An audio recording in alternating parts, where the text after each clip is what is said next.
stay up out the way, don't get your shit splat. Stop, let this shit slide and get your lick back. And get your lick back, get your lick back. If a nigga owe you something, ain't no chit chat. Better stay up out the way, don't get your shit splat.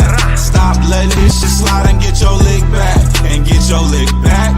I feel like I'm JX. J-Way. I'm a perfectionist. Adderall got me restless. I'm gone. Run with a wild crew, they get reckless. Young boy, come up off that neck. Into the trends. See you lead, be the band. Good afternoon and welcome to another episode of Corner to Copa. We're back with another player profile, but this time we got an episode highlighting key players going into the season. Next season, this is a player that you may have slipped your mind because he didn't play very much last year, but he's going into this will be his fourth season as a Detroit Tiger.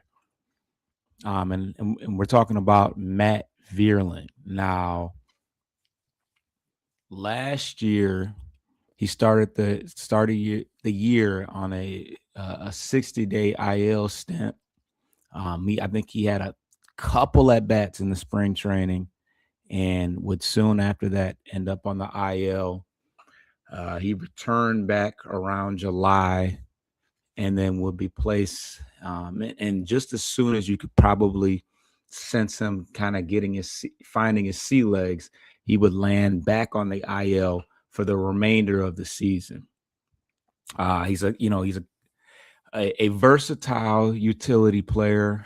He plays some outfield, he plays some third base. He played a tiny bit of first base as well. So he can play all over. He can play all over in the dirt, outside of shortstop, in second base. But he also plays all over the outfield. And he was a part of that group that of the Tigers that started the year out on the IL, including Wenceel Perez and Parker Meadows. But he's shown some vast improvement. I'm gonna pull up his page for you real quick. But his first season in Detroit was back in 2023, I believe. And he's shown a vast improvement since he became a Detroit Tiger. His first year, he had a 1.5 wins above replacement.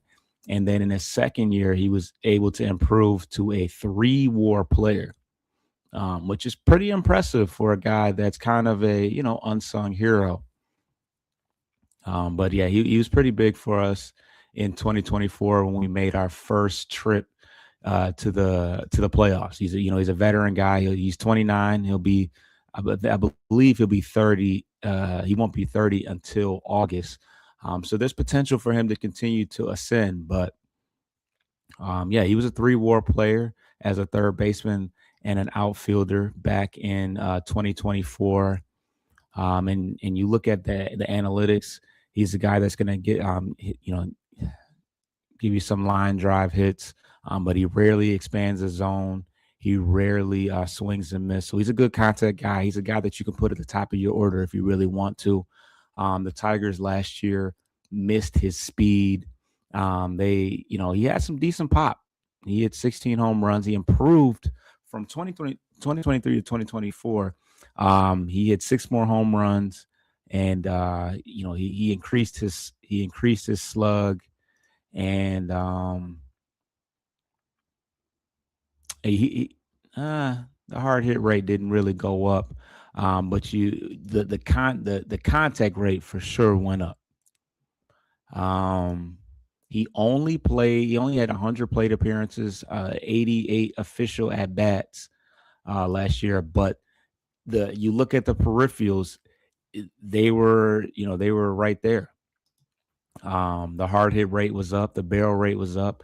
And, as far as the chase and whiff, it held par with his 2024 season, which lets me know if he comes back healthy, he can, contribute to our team and raise our floor again in this upcoming year.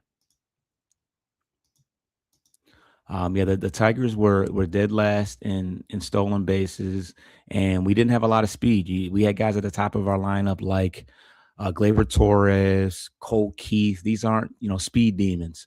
Even even Riley Green. Not very fast. Torkelson. We had a lot of Dylan Dingler. Not much speed on our team. So we ended up once we decided to re-sign him, we ended up trading away Justin Henry Malloy. So that just lets me know that as of right now, he's going to be slotted in the corner somewhere, and he might, depending on the way Parker Meadows progresses, he might be a bridge guy to Max Clark as the predecessor down the road. But not to get rid of him too soon because he's still somewhat in the prime of his career, and it might be an essential player for us. One thing about us last year, we struck out a ton. As you can see, he strikes out a decent amount, but he doesn't swing and miss much. He can put the ball in play, which is what we need. The on base percentage numbers aren't great, but I like his defensive value. I like his ability, his base running ability. As you can see, he doesn't steal many bases. He got 6, 6, and 2. So despite him having some pretty elite sprint speed, he doesn't steal a lot of bases. But I think that he can bring some balance to our lineup. We need a right-handed bat. We need somebody with some pop. Like his his home run number 16 is solid, but we need somebody that can put the ball in play. We had a ton of guys that struck out a lot, and he should, if we decide to go a different direction. Jake Hudson in the building, appreciate you. Subscribe to the channel, man.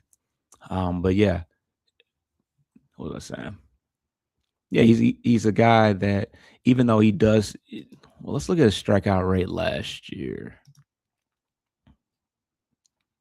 So it's about average.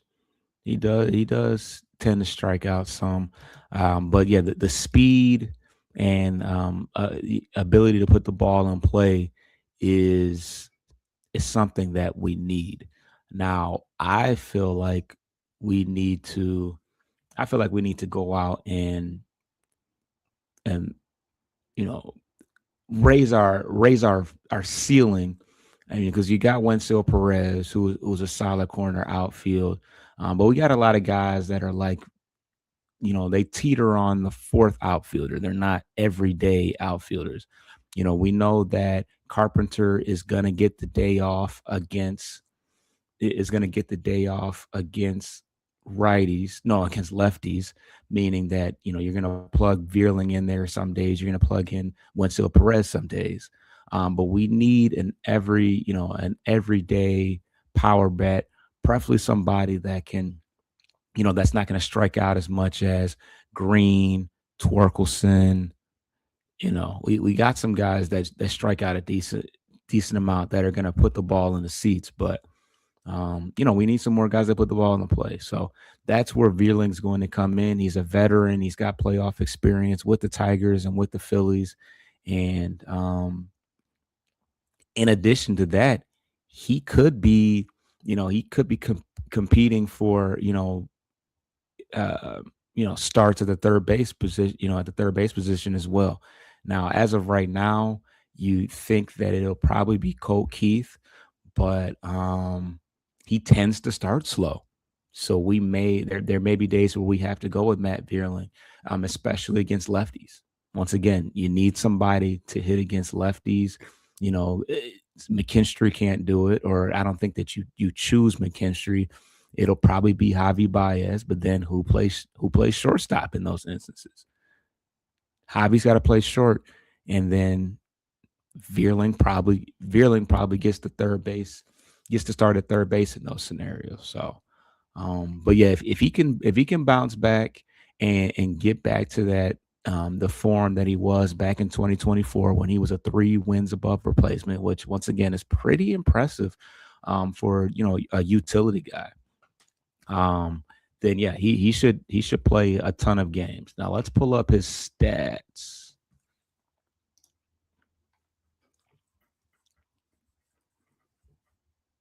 And there's really no point in sharing the 2025 because that was pretty much a wash year.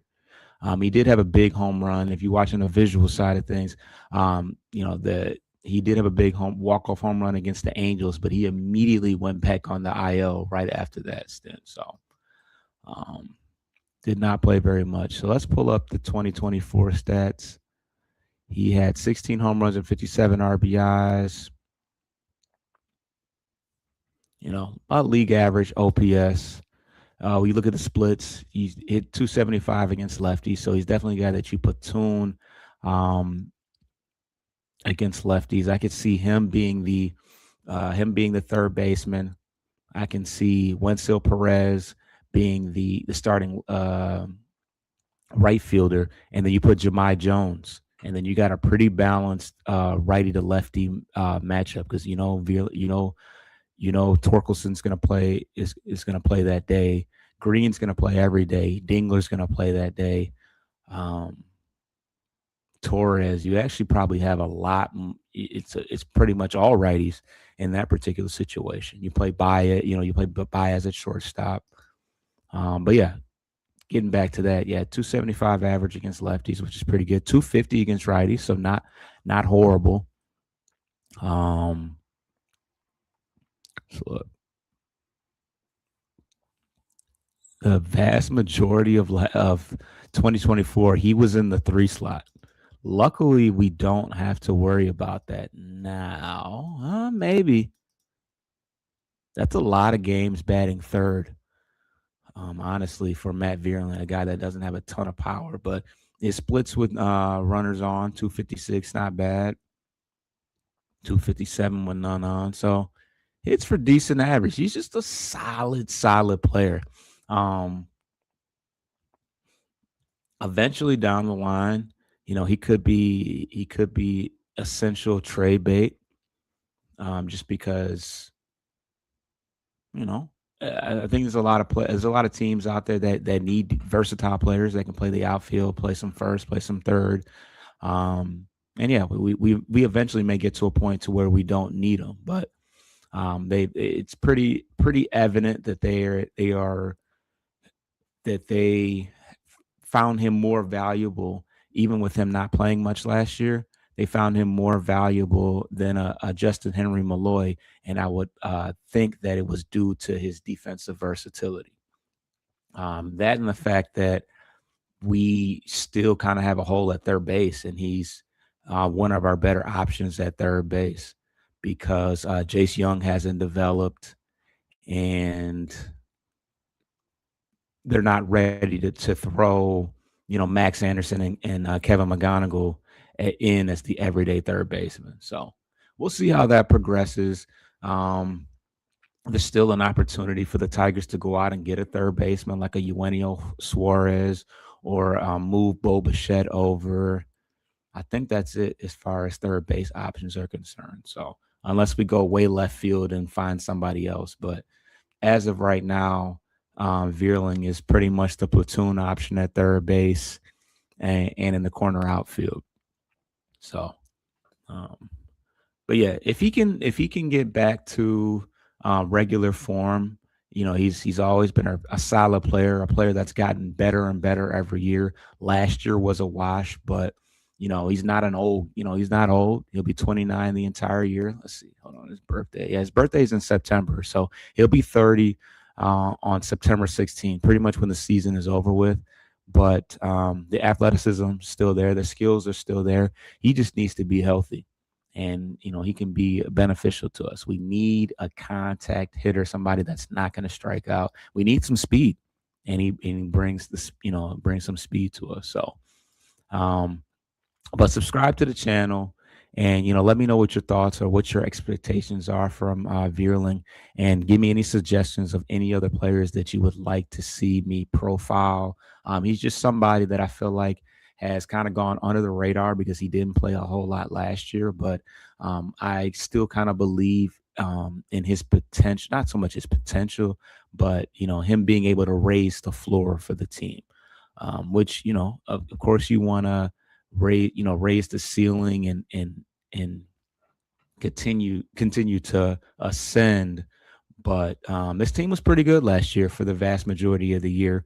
We just needed a guy like Vierling that could just kind of hold court, not do a whole lot, but he provides a little bit of everything to the team. So subscribe to the channel. We'll be back soon, and yeah, we'll see what the Tigers got going on as far as free agency is concerned. I'm out. Get your lick back. If a nigga gon' do something, ain't no chit chat. Better stay up out the way, don't get your shit splat.